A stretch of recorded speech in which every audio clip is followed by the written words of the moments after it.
Bonjour à toutes et à tous, j'espère que vous allez bien. Cette semaine, mon invitée est Estelle de Cléenne.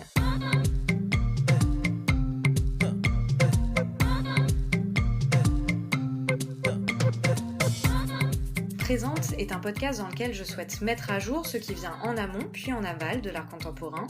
Mes questions portent donc rarement sur les œuvres en elles-mêmes, mais davantage sur toutes les réflexions et les doutes qui gravitent autour de celles-ci.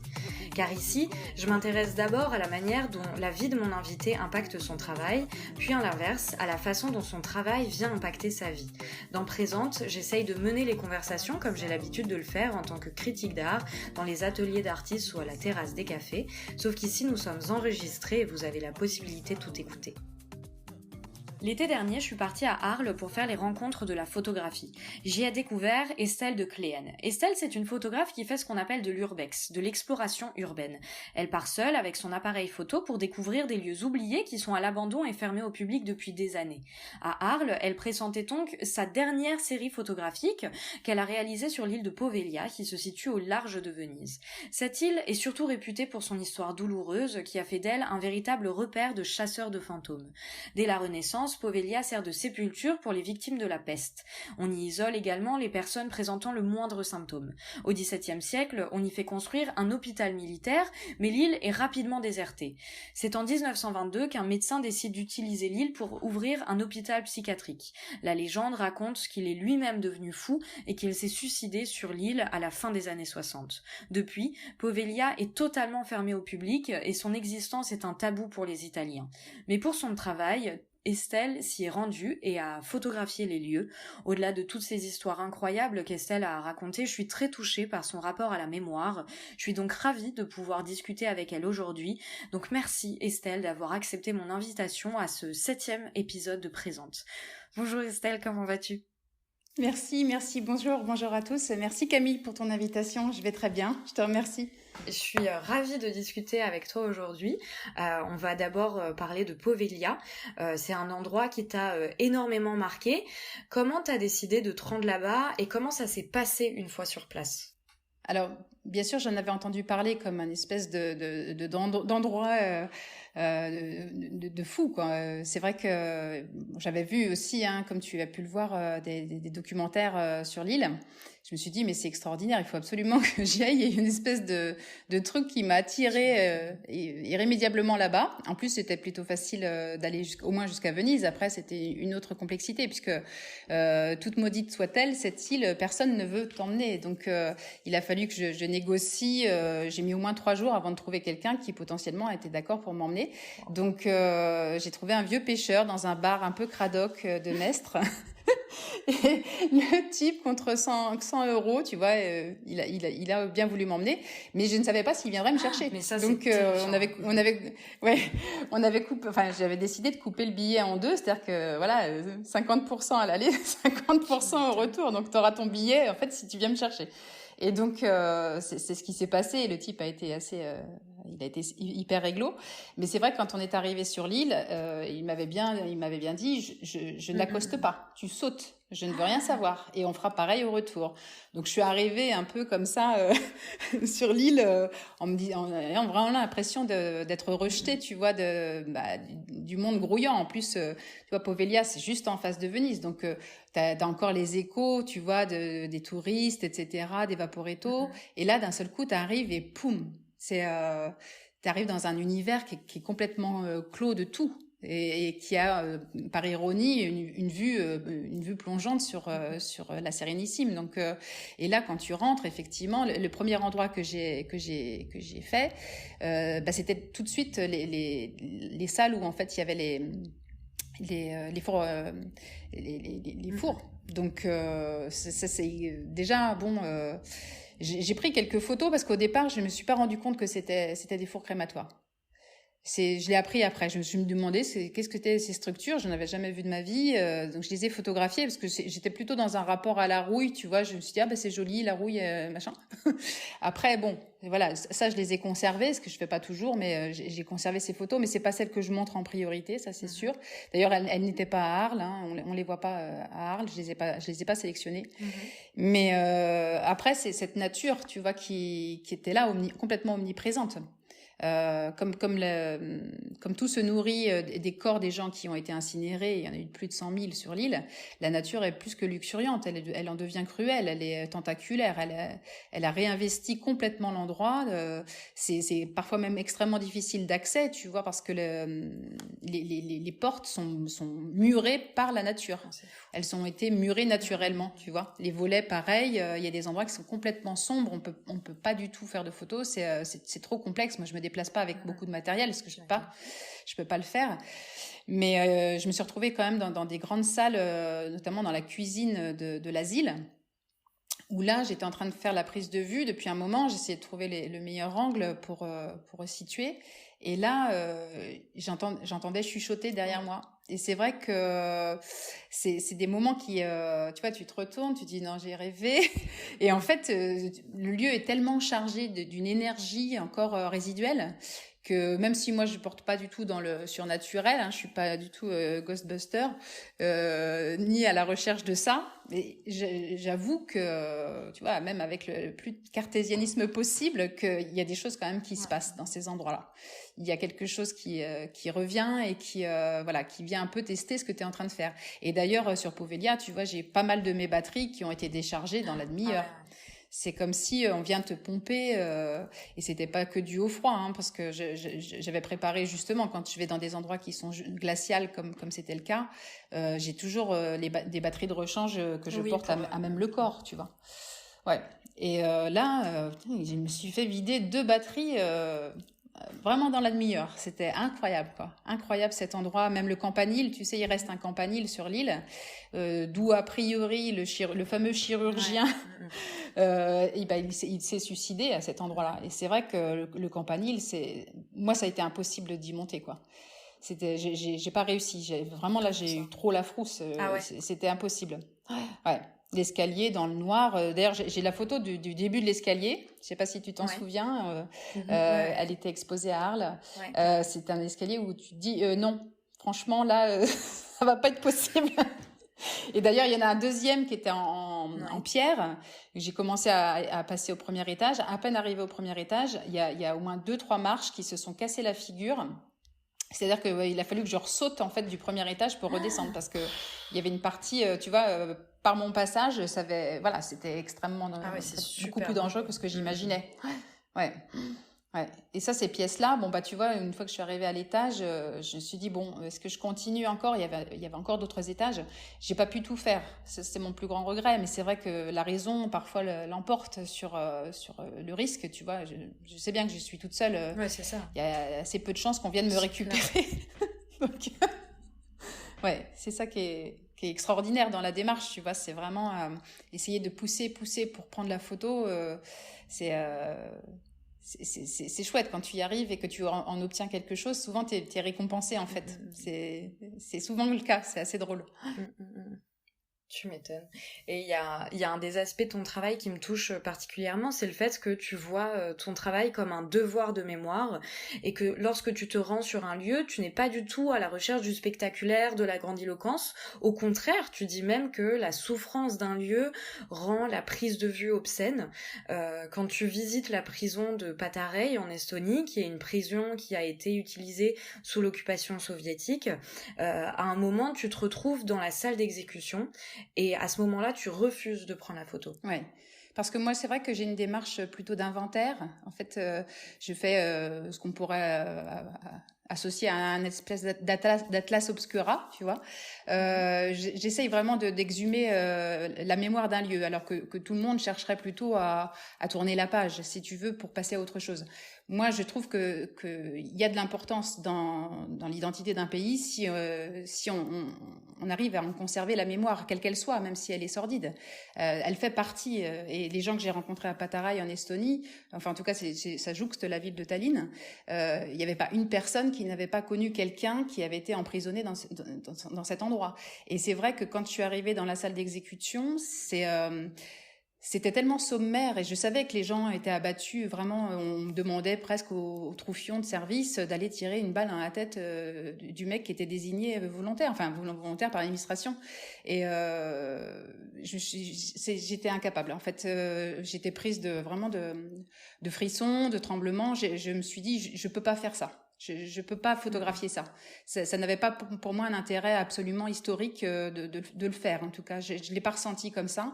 Je préférais m'attarder sur les geôles, qui étaient aussi très importantes à photographier. On comprend avec la promiscuité qu'il devait y avoir dans ces endroits, et puis aussi toutes les salles administratives, les salles médicales. Il y avait comme quelque chose de beaucoup plus apaisé qui en ressortait, et c'est ça que j'ai voulu photographier. Et tous ces lieux, enfin tu parles de l'histoire aussi de ces lieux-là, et tous ces lieux, moi, ce sont des sortes de miroirs de nos sociétés contemporaines, parce que s'ils sont passés des monstruosités, il est donc nécessaire qu'on ne les oublie pas, et pour que cela se reproduise pas tout simplement. Et à ce propos, je trouve que tu as vécu une histoire qui est très forte, qui par ailleurs aurait pu très mal se finir. Cette histoire, elle a eu lieu l'année dernière, si j'ai pas de bêtises. Dans un petit peu plus vieux, oui, il y a 2 ans à peu près, ouais. Ouais. Il y a 2 ans, donc dans un dépôt de train laissé à l'abandon dans un ancien quartier de la RDA à Berlin. Là-bas, tu fais une rencontre tu rencontres un groupe d'une dizaine de Syriens, et l'un de ces hommes te dit qu'il vient d'un pays qui n'existe plus, alors même que le lieu qu'il a trouvé à Berlin est lui-même une ruine d'un ancien monde. Ouais. Il y a cette espèce d'écho qui revient. On a l'impression comme ça de l'ironie, tu vois, de cette vie. En fait, quand j'ai fait cette rencontre, franchement, moi, j'essaye de préparer un tant soit peu quand même mes déplacements. C'est-à-dire que je viens la veille au soir, je regarde un petit peu s'il y a des caméras. Comme ma pratique est complètement illégale, j'assume. Du coup, bon, j'essaye de faire une effraction douce, mais je regarde un petit peu, voilà, les éventuels pièges qui peuvent m'attendre. Là, sur ce coup-là, c'est vrai que j'étais passée la veille, il y avait quasiment rien, donc il y avait quelques gardiens, mais qui étaient un petit peu assoupis, tu vois. Donc j'étais pas très inquiète. Je suis venue un matin, il était 6h30. Il faisait tellement froid que je m'attendais à croiser personne. Et puis d'un seul coup, ça faisait pas une demi-heure que j'étais arrivée, et je vois cette dizaine de types. Je me dis bon, bah c'est des migrants. J'en ai pas fait des réfugiés tout de suite. Je me dis bon, bah c'est des migrants. Je savais quel était ce qui se passait. Bon, mais forcément la peur, je l'avais déjà en rentrant. Mais alors là, je peux te dire que ça a été puissance 1000. Bah oui, parce que moi j'avais fait tout de suite le ratio, tu vois, entre ma potentielle chance de me sortir de l'histoire et en fait j'ai cette chance, c'est que j'ai toujours aimé les histoires, et c'est pour ça que je photographie. C'est parce que je vais à la rencontre d'une histoire et j'essaye de la raconter du mieux que je peux à travers la photo ou à travers les mots que je peux y poser. Mais là je me suis dit il va falloir réinventer ce qui se passe. Et c'est vrai que quand je suis venue vers eux, je leur ai demandé s'il y en avait qui parlaient anglais, et je me suis mis en fait sous leur protection. Je leur ai dit voilà, moi j'ai peur parce que j'ai peur de me faire agresser. Est-ce que vous savez s'il y a des gens qui viennent, qui squattent, etc. Et tout de suite, il y a inversé le truc. Ouais, j'ai inversé complètement j'ai fait une espèce de manipulation positive. Alors peut-être qu'il n'aurait jamais été agressif, ça je le saurais jamais. Mais en tout cas, c'est vrai que d'un seul coup, on a fait partie d'une famille. C'est-à-dire qu'ils m'ont dit t'inquiète pas, effectivement, ils avaient été agressés eux par le passé, donc ils savaient ce que je voulais dire. Et ils m'ont dit t'inquiète pas, il y avait particulièrement un garçon qui s'appelait Eman, qui était extraordinaire. C'était vraiment un jeune garçon, il avait, je crois, autour de 16-17 ans peut-être. Et tout de suite, c'est lui qui il m'a dit mon pays n'existe plus, quand je lui ai demandé d'où il venait. Donc ça a été, je me suis dit mais mince, il a tout plaqué. J'ai même pas imaginé l'endroit d'où il venait. Ça a été, c'est après quand j'ai appris qu'effectivement Turkane, le nom de la ville qui m'a cité comme étant ses origines. J'ai pas pensé Syrie immédiatement, et c'est après coup, tu vois, où ça a eu une résonance extraordinaire sur mon travail, parce que je me suis dit mais c'est quand même incroyable que ce jeune garçon, il est allé tester pour moi des structures qui étaient vraiment plus que bancales, où je serais même pas montée. Il est allé les tester pour moi, il a compris mon devoir de mémoire, et pour lui c'est devenu une urgence de m'aider à accomplir ma démarche. Il l'a fait consciemment ou inconsciemment, je saurais pas te dire, mais c'est vrai que c'était pour moi, ça a été extraordinaire de découvrir que des gens qui ont tout perdu leur mémoire est en pièces, de se retrouver une fois de plus projeté dans un univers abandonné, ignoré de tous, rejeté, et d'avoir encore suffisamment d'humanité en eux pour venir en aide à une petite photographe tu vois, qui fait son petit boulot. Qui fait ouais. son... Donc ça a été vraiment une rencontre extrêmement riche. C'est pas toujours le cas, mais là, en l'occurrence, c'est ça. Je vais essayer j'ai envie que tu nous racontes toutes ces anecdotes, etc. Mais je me souviens que tu m'avais raconté aussi, je crois que c'était à Pattaraï, justement. Tu avais fait une autre rencontre comme ça. Alors là, rien à voir, par contre, c'était un peu plus... Ah oui, non, là, c'était un petit peu plus complexe, c'est sûr. Là, moi, je suis tombée sur la mafia russe et c'est vrai que tout le tour de Tallinn, enfin, le port, etc., est complètement trusté par la mafia russe. Donc, il y a énormément de prostitution dans les faubourgs de Tallinn. Et puis, forcément, il y a des échanges d'argent, enfin, l'argent sale, etc. Et la prison de Tallinn, comme elle était vraiment ouverte, parce que elle est fermée depuis. J'étais certainement une des dernières à la photographier parce qu'elle a été complètement murée depuis. Donc avant, c'était libre accès. Donc ils s'en servaient effectivement pour faire leur malversation. Donc quand je suis tombée sur ces types-là, c'était pas la même limonade. C'est sûr que là, j'ai vécu une expérience épouvantable. C'est-à-dire ils m'ont fracassé mon matériel, ils m'ont retenue prisonnière plusieurs heures. Ça a été vraiment là, il n'y avait pas de discussion possible, il n'y avait pas d'autre histoire à raconter qu'essayer de sortir le plus dignement possible de la situation. Ouais. Et justement, j'imagine que la peur, c'est un sentiment qui doit être ultra présent quand tu bosses. Pourtant, étonnamment, tu fais pas du tout ça pour le frisson, l'adrénaline ou quoi que ce soit. Tu me disais que tu ne voulais pas du tout qu'on voit tes voyages comme des faits de guerre et qu'à l'inverse même, cela te faisait pas plaisir à proprement parler, mais que c'était une sorte de nécessité pour toi de prendre ces photos. Oui, parce que tu vois, même le mot défi, ça voudrait dire que je me mets au défi d'eux. C'est même pas le cas. Je tire pas de gloire particulière d'avoir fait ces endroits. Il y en a d'autres que j'ai rencontrés vraiment au hasard de mes pérégrinations, où c'était pas du tout préparé, où j'ai eu exactement la même peur que pour des endroits où je sais ce qui s'est passé. C'est-à-dire que la peur reste, elle a toujours le même visage pour moi. Donc c'est sûr que je suis obligée de dépasser ça. Parce que je sais ce que je vais on va dire que c'est pas que nécessité fait loi pour moi, mais c'est vrai que j'y vais au-delà de tout. C'est-à-dire que même parfois mes attentes sont déçues. J'arrive, c'est trop tard. Donc ça, c'est aussi traumatisant pour moi quand j'arrive et que je suis arrivée, voilà, c'est déjà détruit. Il y a déjà des travaux qui sont en route. C'est ça. Oui, mais même sur l'île de Procida où j'étais partie faire une prison en photo, j'ai rencontré un autre endroit extraordinaire. Je n'ai aucune idée, je n'aurais jamais d'idée de ce que c'était, mais ça a été extrêmement formateur aussi pour moi. C'était d'une beauté extraordinaire et ça, c'était référencé nulle part. Donc ça fait partie de la magie aussi du travail. Et là, pour moi, c'est la vraie récompense, c'est quand j'arrive à découvrir un endroit que personne n'a fait. Et c'est pareil, c'est pas pour planter mon drapeau, mais c'est parce que vraiment là, c'est vierge de tout, c'est vierge de tout regard. Enfin, en tout cas, pas le regard que moi j'y pose. Donc c'est ça qui est génial dans la démarche. Et justement, comment tu fais pour trouver tous ces lieux? Comment, enfin, je sais pas, enfin, comment t'as décidé de partir en Estonie, en machin, enfin. Quel est ton processus comme ça de recherche en amont? Est-ce que tu en fais d'ailleurs des recherches sur le lieu tu te renseignes avant ou pas? Je fais énormément de recherches. Alors je travaille beaucoup avec Google Maps. C'est vrai que à force de faire des recherches, je me mets des idées. C'est-à-dire que c'est souvent par des rencontres, par des discussions, par des choses que je peux entendre à droite à gauche. J'entends parler d'un endroit et je me dis oui, tiens, ça peut être intéressant. Et surtout d'essayer d'éviter les poncifs. C'est-à-dire que moi, je travaille pas du tout en France. Voilà, en France, c'est plus compliqué, même si la législation est assez souple. Pour les urbexeurs, il n'y a pas de vraie condamnation, si tu veux. On franchit toujours des propriétés qui sont plus ou moins privées, mais ça, bon. C'est toujours un peu complexe, mais ça a déjà été tellement fait que je cherche un petit peu d'originalité quand même. Donc voilà, tout le défi, c'est forcément toujours repartir. Et j'ai fait beaucoup l'ancien bloc soviétique. Donc c'est beaucoup de recherche. Ça prend beaucoup de temps. Parfois, ça peut me prendre plus de 6 mois avant d'avoir tous les éléments nécessaires pour partir. Et qu'est-ce qui fait un bon spot pour toi? Comment tu vas te dire, ok, ça y est, j'y vais?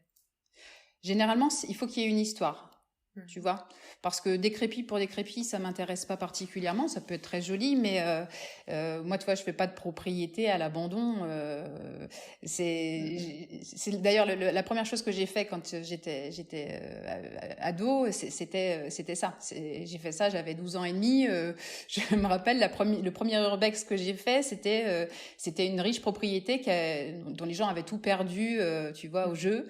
Et en fait, la maison, c'était une grande villa extraordinaire avec discothèque, piscine, qui était abandonnée. Et c'est la première chose que j'ai fait. Et en fait, il y avait un sentiment qui était pareil. C'est difficile de mettre en parallèle avec la salle d'exécution de Pataraï. Mais en tout cas, il y avait quelque chose de malsain dans la démarche d'être présente, si tu veux. Parce que j'avais l'impression de piétiner un petit peu les cendres d'une histoire. Et donc, ça m'avait pas plu. Mais je l'ai refait après, un peu plus tard dans mon adolescence, dans une maison aussi abandonnée où j'avais trouvé des photos de la grand-mère qui avait dû y vivre ces derniers jours. Et là, je me suis dit, ça il y a une histoire. Et ça, c'est intéressant. C'est intéressant tu vois, c'était pas du tout pareil. Parce que là, cette ville-là abandonnée, quand j'avais 12 ans et demi, oui, il y avait une tristesse, tu vois, de ces gens qui avaient tout perdu, mais qui avaient, voilà. Mais c'était pas intéressant d'un point de vue du patrimoine historique pour moi, tu vois. Ça rentrait pas dans mes critères d'inventaire qui se sont affinés au fur et à mesure du temps. Et il y a autre chose qui t'inquiète souvent, c'est que les gens te prennent pour une folle, parce que tous les lieux où tu te rends sont essentiellement fréquentés par des personnes qui recherchent des sensations fortes et ou des phénomènes paranormaux. On parlait de l'île de Poveglia. C'est Poveglia, oui. Tu vois, j'ai fait des recherches avant notre entretien et tout, et je vois, c'est marqué partout, la ville la plus hantée du monde, etc. Il y a 500 youtubeurs qui sont partis faire des trucs là-bas. J'en ai croisé là-bas, ouais. Il y a quelqu'un, parlez-moi. Enfin, c'est terrifiant. Et en fait, ça, c'est pas du tout ton cas, quoi. Toi, t'es pas du tout dans ce truc-là. Non, et pourtant, c'est vrai qu'on me prend pour une cinglée parce que, voilà, je suis maman de 2 enfants. Donc, je sais en partant, et mes enfants le savent aussi, hein, ils savent jamais trop bien où je pars, mais enfin bon. Ils comprennent après coup qu'est-ce que j'ai fait. Donc c'est vrai. Et puis bon, quand j'en parle un petit peu autour de moi, c'est vrai que les gens se demandent bien quelle mouche m'a piqué, que je ferais mieux de retourner à mes casseroles, parce que c'est ridicule. Il y a une espèce de vacuité totale dans ma démarche. Enfin, les gens ne comprennent pas forcément pourquoi je fais ça. Parce que les gens que j'y rencontre n'ont rien à voir avec moi. C'est vrai qu'on est assez peu de femmes à le faire, mais en tout cas, c'est vrai que la plupart des personnes que je croise là-bas, c'est plutôt des grands gaillards ou des Ghostbusters. Donc, ça n'a rien. On n'a pas du tout la même démarche, même s'il y a d'autres urbexeurs qui ont la même démarche que moi. Hein. Je suis pas seule à le faire avec cette démarche de mémoire, mais peut-être pas autant que moi, j'avoue, parce que je connais beaucoup le domaine dont je fais partie, et c'est vrai que je pense que je suis une des rares à effectivement avoir autant à cœur de faire ressurgir l'histoire du lieu, et en tout cas d'y remettre des mots et d'être vraiment comme un passeur de mémoire. C'est ça, c'est vraiment ça ma démarche, tu vois. Je suis dans une espèce d'archéologie de ce passé-là. Bien sûr. Et tu parlais justement du fait d'être une femme et du fait d'être une maman. Il y a une question qui te revient très très régulièrement, c'est justement lié à ce fait-là. En fait, tu es une des seules femmes en France à faire de l'urbex, et c'est quelque chose qui étonne énormément. Oui. Comment de toute façon, moi je le vis plutôt. Alors pour le coup, oui, je suis plutôt fière parce que ça prouve que, voilà, hein, c'est pas parce qu'on est une fille qu'on peut pas faire des choses de mec. Et puis il y a une autre jeune femme, une artiste qui s'appelle une autre Estelle Lagarde, qui fait aussi de l'urbex, mais qui est, enfin, le mot d'ailleurs s'approprie peut-être pas non plus trop à sa démarche, parce qu'elle elle fait des mises en scène, et c'est tout le contraire du principe de l'urbex. C'est-à-dire qu'elle fait des mises en scène de personnages fantomatiques dans des endroits abandonnés, et c'est très joli ce qu'elle fait, hein. Mais pareil, elle a cette démarche de mise en scène qui n'est a priori pas acceptée dans le dogme de l'urbexeur. Donc, mais c'est une autre fille et je la cite parce qu'on n'est pas beaucoup. Les autres filles font souvent partie de groupes de garçons, hein, c'est évident. De toute façon, tu sais, une chose simple, tu vas sur n'importe quel moteur de recherche, tu tapes femme urbex, là tu vas avoir des filles en porte-jartel dans des lieux abandonnés, mais tu n'auras en aucun cas une femme photographe. Que quand tu tapes photographe homme urbex, alors là, je peux te dire, mes confrères, forcément, la liste est longue. La liste est longue et ils sont beaucoup plus connus en France à l'étranger que moi. C'est d'une évidence, mais bien sûr, il y a vraiment deux poids deux mesures. C'est comme ça. Ça fait partie de. Mais moi, je m'y refuse. Hein. C'est pour ça que le terme de folle ou de vanité, etc. Dans ce que je fais, c'est pas grave. Hein. Moi, je le fais. Je sais pourquoi je le fais. C'est ça qui est important. Et tu disais aussi que t'aimais pas le terme urbex. Non, parce qu'en fait, déjà, je trouve qu'il sonne pas terrible. Et puis urban exploration, moi je sais pas, je suis pas vraiment dans l'urbain, je suis pas non plus dans le rural. Alors il y a un autre terme qui s'appelle le rurbex.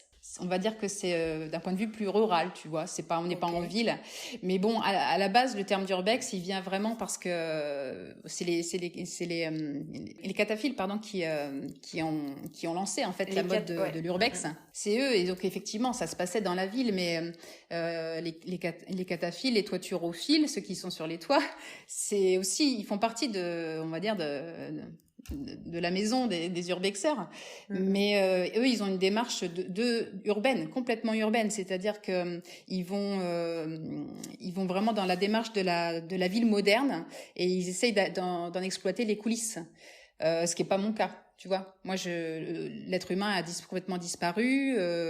Justement, c'est ça que je trouve génial, c'est cette espèce de dystopie. On est dans un univers qui, voilà, on ne sait plus. Le temps n'a plus son action.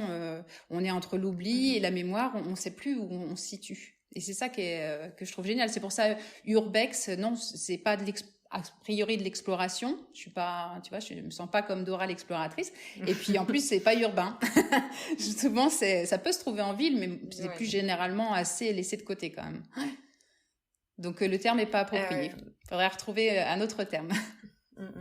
Oui, et puis même dans ce truc-là, c'est un peu, je trouve que t'es un peu à la croisée des chemins au niveau des pratiques, parce que à la fois on peut te considérer comme une artiste d'art contemporain, une photographe, à la fois on peut te considérer comme une photojournaliste aussi, presque, tu vois, dans le documentaire, et presque aussi une historienne, tu vois, une historienne enfin, tu vois, qui irait comme ça, donc c'est, ne serait-ce que ça, voilà, t'es un peu oui, c'est un espèce de mixte entre quelqu'un qui fait un inventaire, quelqu'un qui serait un archéologue du passé.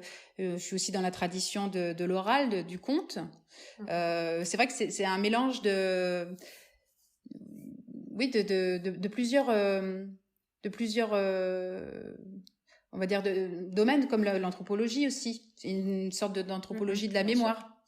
Donc c'est quelque chose d'un petit peu bâtard dans lequel moi je me sens très bien parce que justement ça met en lumière moi ma capacité à raconter au travers juste d'une photo, mais aussi à raconter après. Généralement mes photos, j'argumente beaucoup autour parce que c'est hyper important. C'est des photos en plusieurs dimensions. On arrive à la dernière question que je pose à chaque fois, qui concerne donc le fait de pouvoir vivre ou pas de son travail. Donc, est-ce que tu gagnes ta vie avec ton travail, Estelle ? Alors, on va pas dire que non. Enfin, je pense que plutôt non que oui. Parce que de toute façon, quand je fais le ratio entre ce que me coûtent les déplacements, les voyages, etc., forcément, on n'y est pas. Hein. Pour l'instant, on n'y est pas. Mais en même temps, comme je suis dans cette démarche d'inventaire, je suis obligée, si tu veux, de continuer à accumuler ma démarche photographique sans franchement regarder ce qui rentre dans mon tiroir caisse. Parce que de toute façon, il y a une espèce de schisme entre les deux. Si tu veux, la distorsion est trop importante. Passer son temps à essayer de marketer et de démarcher, on n'est jamais les meilleurs pour parler de soi déjà. et pour se vendre. Donc, bon, pour l'instant, c'est vrai, je vends ça m'arrive de vendre quelques tirages quand même. Je suis contente quand ça arrive. C'est pas suffisant pour en vivre. Mais en tout cas, je me dis, voilà, ce qui compte, c'est d'accumuler plusieurs expériences, plusieurs reportages. Et puis là, peut-être qu'un jour, effectivement, il y en aura tellement que ils seront forcés de me prendre. Ils sont obligés. Carrément.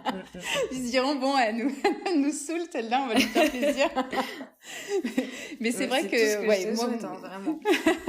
Mais c'est pas l'argent qui me motive a priori, même si on en a tous besoin. C'est vrai que c'est pas, je laisse ça un peu de côté. La transmission, pour moi, elle est presque candide, elle est presque naïve, si tu veux. Elle est dénuée de cet aspect mercantile, même s'il est primordial pour chacun de nous, artistes, hein, c'est essentiel. Eh bien, écoute, merci Estelle.